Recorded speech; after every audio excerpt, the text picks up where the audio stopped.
Before we get into the highlights, please leave a like. These videos take a long time to make, so your likes would definitely be appreciated. Thursday Night Football, the Chiefs at the Chargers. The Chargers fell short. It was a classic Mahomes and Herbert battle for a while. The Chargers were up 10-0 and 17-7 early, but it was a night for the Watson brothers. Not actually brothers, but they stole the spotlight in this game. Justin Watson scored a 41-yard touchdown from Mahomes in the third quarter, and the turning point was a Chiefs 7th-round rookie, Jalen Watson, getting a pick six for over 100 yards. Justin Herbert later hurt his ribs, but he stayed in the game, and the Chargers did fall short on a comeback. Ravens at Dolphins. Holy crap, what a game. Lamar Jackson, with the help of Rashad Bateman and Mark Andrews, took a commanding 28-7 lead at halftime. But then the unthinkable happened. Tua Tagovailoa had 4 touchdown passes in the fourth quarter alone and brought the game back to a 35-35 tie. Justin Tucker knocked down a 51-yard field goal, but trailing by 4 late in the fourth, Tua found Jalen Waddle for a game-winning touchdown. Waddle and Tyreek Hill became the first teammates in NFL history to have 150 receiving yards or more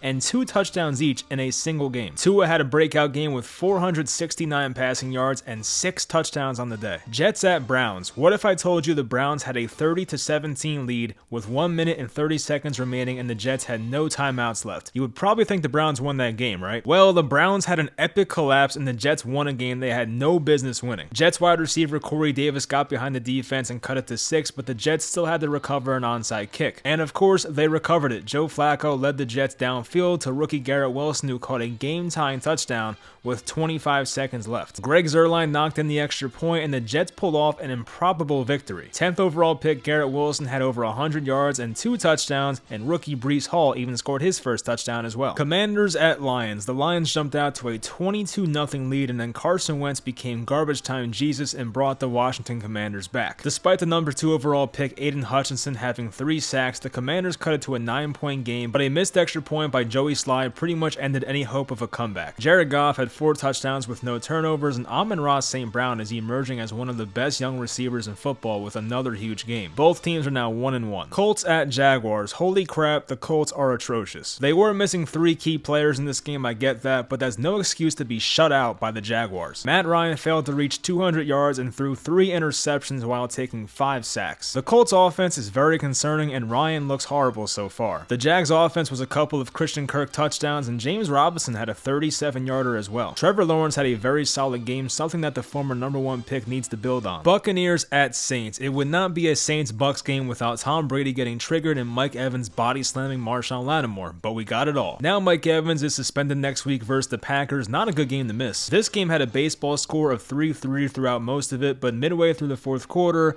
Tom Brady found Brashad Perriman for a 28-yard touchdown. The Saints offense completely imploded in the fourth quarter. Jameis Winston had 3 interceptions, including a pick 6, and Chris Olave, after a long reception, fumbled the ball away. The Bucks remained undefeated early on, and the Saints dropped to 1-1. Panthers at Giants. Mostly a field goal fest, but the Giants remain undefeated. Daniel Jones found rookie tight end Daniel Bellinger for his first career catch, which happened to be his first career touchdown too. Graham Gano broke a 16-16 tie in his revenge game with a 56-yard field goal, and the Giants, with the help of their defense, were able to hold on to a 19-16 victory. Matt Rule's seat is getting pretty warm in Carolina. Patriots at Steelers. This game went pretty much as expected. Low scoring and a slim margin of victory. Minkah Fitzpatrick's off to a tremendous start, got himself an interception that led to a Steelers field goal. Patriots receiver Nelson Aguilar made a great catch. He mossed the guy to give the Patriots a 10-3 lead before halftime. Damian Harris punched in a 2-yard touchdown to take an 11-point lead, and that was pretty much it. Mitch Trubisky's leash is getting shorter and shorter by the game. Falcons at Rams. The Rams dominated through 3 quarters and started out up 28-3. Insert 28-3 jokes here. But then came the funny part. Just like the Falcons that won February night, a 25-point lead in the third quarter vanished. Atlanta went on a 21-3 run, including a blocked punt return for a touchdown that cut it to a 6-point game. Mariota and the Falcons got the ball down by 6 on the Rams' 24-yard line, but an insane interception by Jalen Ramsey secured the victory. The Rams fans definitely had to sweat that one out though. Seahawks at 49ers. The main story here is Trey Lance, who broke his ankle and is now out for the season. This one sucks. I was super excited for Lance this year, but now we'll have to wait another year. Jimmy Garoppolo came in and did his thing, throwing for 1 touchdown and no turnovers. The Niners mostly dominated on the ground with Deebo Samuel and Jeff Wilson, and the Seahawks had no life offensively. Tyler Lockett did have 107 yards, but no other Seahawk really did anything. Bengals at Cowboys. The first game of Cooper Rush, the Bengals were 7.5-point favorites coming off their Week 1 loss to Pittsburgh. While the Bengals revamped their offensive line in the offseason, apparently it still sucks. Joe Burrow was sacked 6 times and 2 of them came from Micah Parsons. The Cowboys defense has actually played well thus far and their offense did just enough in this game. Zeke still looks awful and so does his contract, but his backup Tony Pollard did have a long touchdown. Brett Maher knocked down a 50-yard field goal as time expired and sent the Bengals to 0-2. Super Bowl hangover maybe? Texans at Broncos. What a boring ass game. There was more clock mismanagement by Nathaniel Hackett, the first-year coach, who continues to look like the worst rookie head coach by far. Russell Wilson and this Broncos offense still looks off, and to make matters worse, they lost Jerry Jeudy in this game early on. There were 6 scoring drives in this game and 5 of them were field goals. The one touchdown was Russ finding a random tight end named Eric Saubert for a 22-yard touchdown. But Nathaniel Hackett seriously needs to get his crap together. Cardinals at Raiders. At halftime, the Raiders were up 20-0. James Conner had left with an injury and the Cardinals just looked dead. But it was week 2, which meant there was bound to be some type of crazy comeback, and there was. Arizona outscored Las Vegas 23-3 in the second half, and Kyler Murray made some insane plays down the stretch. This one went to overtime, and after the Cardinals turned it over on downs, it seemed like the Raiders were going to win this one for sure. But 2 straight fumbles by Hunter Renfrow and the second being returned by a touchdown by Byron Murphy